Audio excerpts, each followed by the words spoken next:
চিত্রা নদীর পাড়ে আমরা তো আসছিলাম ওই পানির সময় আসছিলাম না। হ্যাঁ হ্যাঁ হ্যাঁ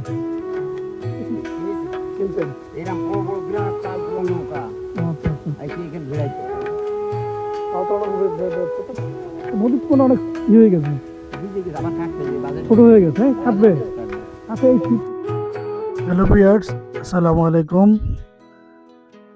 আমরা আজ আসছি চিত্রা নদীর পাড়ে।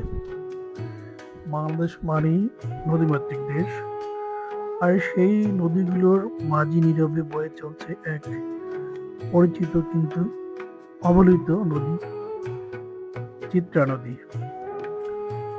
আজ আমরা ঘুরব, দেখব চিত্রা নদীর সৌন্দর্য, ইতিহাস আর নদীপাড়া মানুষের গল্প। চিত্রা নদী বাংলাদেশের দক্ষিণে পশ্চিম অঞ্চলের একটি গুরুত্বপূর্ণ নদী।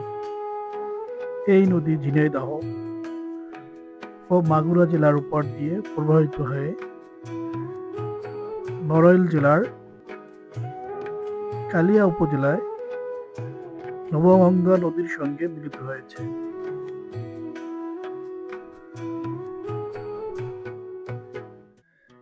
এক সময় চিত্রা নদী ছিল এই অঞ্চলের মানুষের প্রধান যোগাযোগ ও জীবিকার মাধ্যম। নৌকা চলাচল, কৃষি পণ্য পরিবহন, মাছ ধরা সবকিছু নির্ভর করত এই নদীর উপর। আজও নদীর দুই পাড়ে গেলে দেখা যায় ব্যস্ততা জেলেদের।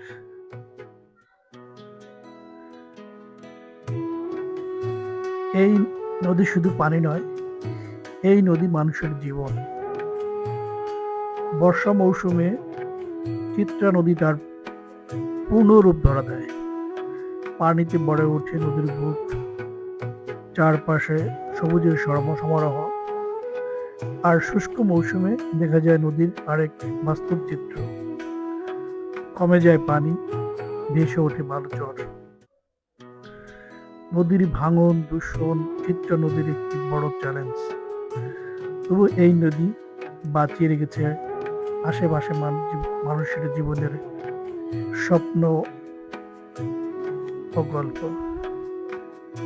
চিত্রা নদী শুধু একটি নদী নয়, এটি আমাদের ইতিহাস, আমাদের প্রকৃতি এবং আমাদের অস্তিত্বের অংশ। ভিডিওটি ভালো লাগলে